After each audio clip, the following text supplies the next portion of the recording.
Hoy está en el estudio el doctor Giuseppe Lobruto, director del Instituto de Ciencias Sociales y Humanidades de nuestra universidad.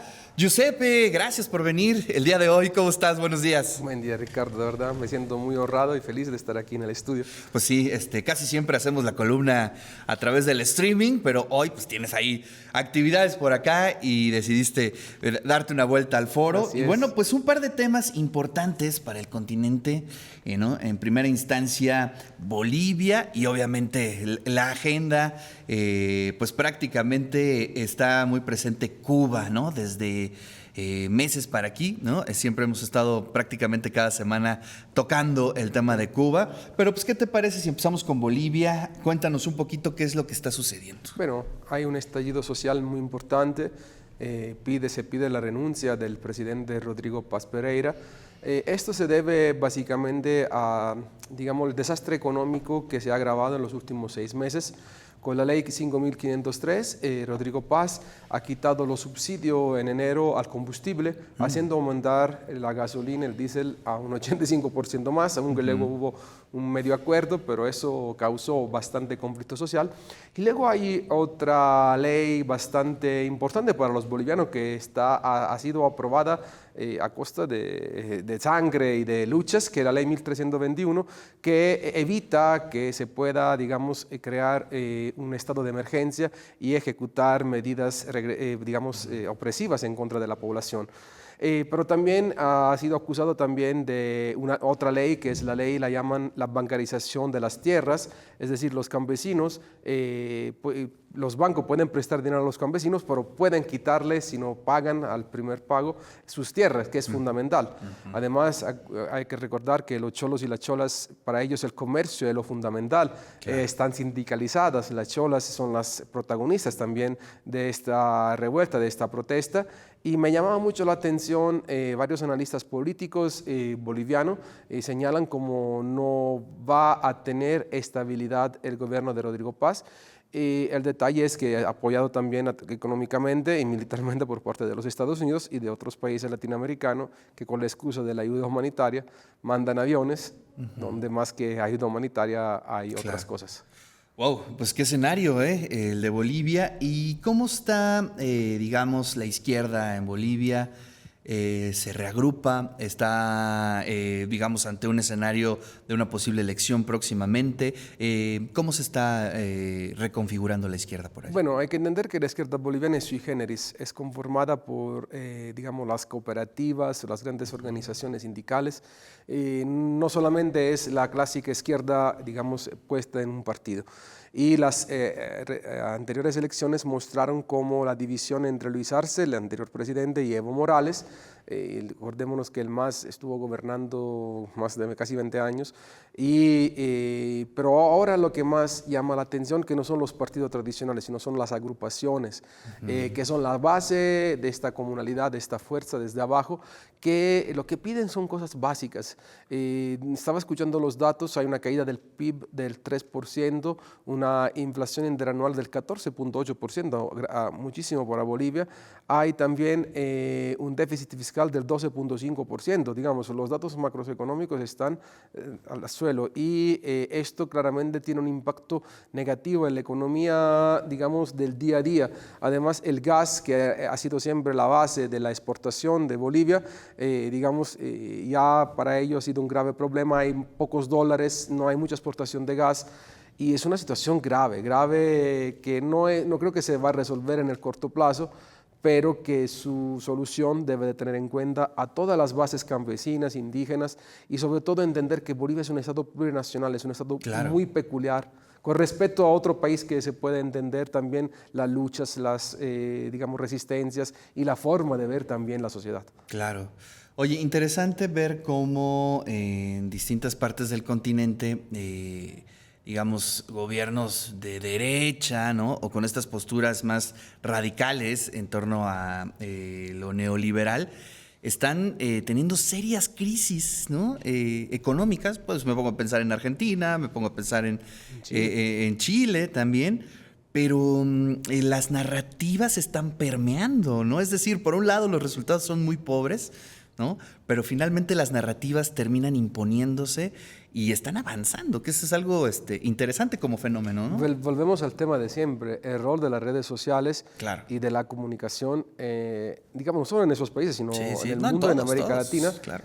Digamos, Argentina vive una crisis humanitaria, una crisis económica Tremendo. tremenda, de dimensiones. Y Después le tenemos que dedicar una columna al tema de las universidades, ¿no? Sí, mira, estuvimos Públicas. con la rectora en el evento donde estuvo Lomelí, el rector de la UNAM, donde platicaron, justamente había el presidente de esa asociación de universidades latinoamericanas y caribeñas, nos decía el desastre económico y el impacto, digamos, sobre las universidades públicas, una reducción del 40% en los últimos 2 años digamos, de la aportación del Estado a las universidades argentinas públicas, y sobre todo nos hablaba de una inflación elevadísima y un aumento del salario 10 veces menos que la inflación.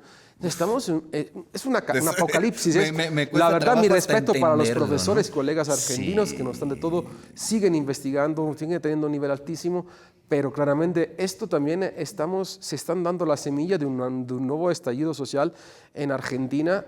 Algo que conecta a Argentina con Bolivia es el tema del gas. Durante el segundo gobierno de Cristina Fernández de Kirchner, se nacionalizó YPF, que es digamos, como la Pemex nuestra, y eso permitió a Argentina tener una autosuficiencia del gas, lo cual hizo que no le comprara ya gas a Bolivia. Pero eso no es un mérito de Milei, digamos, Claro. es un mérito del Sí.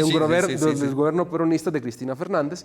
Pero bueno, yo de verdad me da miedo viendo los datos macroeconómicos, la situación de los colegas que nos cuentan de Argentina. Tuvimos un evento en el instituto sobre poesías y vinieron colegas argentinos contándonos su día a día, Sí. la brutalidad de las medidas neoliberales en nuestro país hermano latinoamericano. Sí. Hay que evitar que esto vuelva a pasar en México. Tenemos que luchar siempre por un gobierno que, digamos, mira la justicia social y sobre todo que vea la educación como algo importante, no como algo que hay que recortar.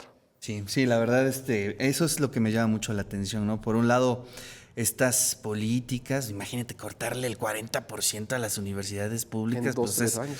es prácticamente marginarlas, ¿no? Pero sin embargo, las narrativas, ¿no? La disputa de las narrativas en las redes sociales es insospechada, ¿no? Es algo tremendo. Pero bueno, pues ahí dejamos este tema de Bolivia y ahora nos vamos al Caribe, ¿no? Porque también el tema está muy fuerte. Vimos hace unos días ataque directo, ¿no? Hacia Raúl Castro por una situación que sucedió, si no me equivoco, en 1966. Así es. Bueno, no me acuerdo la fecha exacta, por pero ahí, ¿no? Sucedió hace muchísimo tiempo. Pero bueno, y está bien. El derribo de una avioneta, pero es un ataque directo al Simbólico. poder y simbólico de Cuba. Me gustó mucho digamos, el meme que hicieron sobre Rubio. La única forma de defenderse también. Sí. No, vive una crisis humanitaria, energética, brutal, pero lo que me llama la atención es la resistencia del pueblo cubano. Es difícil. Nosotros hemos tenido 2 alumnos que han ido apenas a Cuba, han estado 3 semanas ahí, han llegado llorando por la situación que se vive. Es un estrangulamiento. Es hacer que Cuba de verdad desaparezca cualquier, digamos, semilla de la revolución que se ha sembrado en los últimos 60 años, ya de 1959 ya estamos a 2029, casi 70 años, y entonces yo siempre hablo de una persona querida, suegro de un querido colega que vive allá, siempre me dice, él viene a México porque tiene visa y dice, aquí se vive bien, digamos, tengo todo, pero prefiero padecer el hambre y las necesidades por defender la revolución. Es un señor de 85 años. Y me llama mucho la atención escuchar eso. Sí, sí, aquí el tema son los más jóvenes, ¿no? Que bueno, pues finalmente ya están un poco más lejanos de la revolución. ¿Cómo lo están mirando? Mira, te cuento una anécdota del pueblo de donde mi esposa. En esa área hay varios médicos cubanos, exactamente en el hospital de Macapalapa. Y una vez en un cumpleaños los conocí hablando con ellos y hablábamos de sus hijos médicos de 30 años, 32 años que viven ahí. Y me decía, llorando casi, me decía, lo que pasa es que no tienen futuro. Está el estrangulamiento económico, sí, impacta tremendo. todo, la vida. Tremendo. Y el problema de las medicinas, de la electricidad. Yo me pongo a pensar en las... Son apagones de 20 horas. No, ¿no? en los niños, en los bebés recién nacidos. Nosotros aquí nos quejamos que a veces. Claro. Pero no, es una situación brutal y que Estados Unidos, lo que más me preocupa, querido Ricardo, son las declaraciones de ayer del gobernador de Texas junto con la gobernadora de Chihuahua, diciendo que hay casi una invasión de los cárteles en Estados Unidos. Y espero que digamos, ataque que Estados Unidos hace también para América Latina, que está haciendo con Cuba, no asuma dimensiones, digamos, difíciles también para nuestro país en un futuro cercano, porque ahí van. Sí, digamos, un poco, a lo mejor mucha gente no entiende esta relación de México-Cuba, ¿no? En torno a, por ejemplo, a su diplomacia, a esta siempre defensa que ha tenido, inclusive en gobiernos priistas, ¿no? Pero es un poco lo que tú dices, ¿no? O sea, defender un poco la autonomía de Cuba, ¿no? Es un poco defender, pues sí, la autonomía de los países latinoamericanos. La jornada que dice eso, que no la han quitado, lleva desde un par de meses. Defender a Cuba significa defender a Latinoamérica. Exactamente, ¿no? Es altamente simbólico, no precisamente que estés completamente de acuerdo o no con las lógicas de la Revolución Cubana, pero sí, ¿no? Un poco como reflejo de la defensa de Latinoamérica, ¿no? Y creo que es importante. Sobre esto creo que, y lo vamos a tocar seguramente en otras sesiones, creo que estamos en un cambio de época acelerado, derivado del uso de la tecnología militar en los medios de información, y todo ello está generando también nueva manera de ataque y de diatribas entre los países que ponen en entredicho lo que nosotros hemos estado acostumbrados a vivir. Hace un par de años, en esta transmisión, nunca nos hubiéramos imaginado de vivir un ataque de Estados Unidos a través de su nueva estrategia de seguridad hacia América Latina. Claro. De la guerra en Irán, 2 guerras en menos de un año, con unas proporciones que todavía no se hablan muy fuerte, pero los impactos en la economía mundial y en las desigualdades y la pobreza van a ser tremendos. Sí. Y era inimaginable. Y creo que es más catastrófico que la pandemia que tuvimos en 2020. Y nos tenemos que preparar porque, digamos, si piensas a futuro, el panorama no es tan bueno. Vamos a hablar también de la nueva encíclica del Papa León sobre la inteligencia artificial. Me llama mucho la atención, digamos, la continuidad con Papa Francisco, él haciendo la encíclica Laudato Si sobre el tema del medio ambiente y sobre el tema de la inteligencia artificial. 2 temas importantísimos en nuestra sociedad. Sí. Transversales. Transversales, pero que se refieren a estas guerras de que estamos hablando, a la autonomía, a la autodeterminación de los pueblos.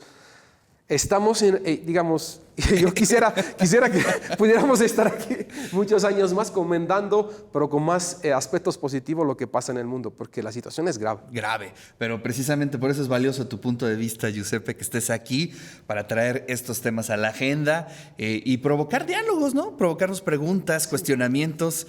Y esperamos los comentarios de los que nos ven también para poder dialogar y debatir. Sí, no, está muy bien. Creo que deberías de traer la próxima semana esa encíclica, ¿no? Y poder conocer, por ejemplo, esos puntos de vista que de pronto salen, ¿no? De las narrativas comunes que vemos en los diarios. Justo esta mañana un querido colega de la Universidad de la ONU de Roma, donde vamos a estar en septiembre, me acaba de mandar el último artículo sobre su punto de vista en torno a la encíclica, y que es un poco lo que han sacado rapidísimo, salió hace 2 días. Claro. Y voy a estudiar porque hay que estudiarla, tampoco es hablar con una nota, hay que estudiarla y ver cuál es el punto de vista de un papa que es continuidad del papato de Francisco, pero que ha desafiado a Donald Trump en una manera, siendo estadounidense, como nunca se había visto en la historia de los últimos 70, 80 años. Así es.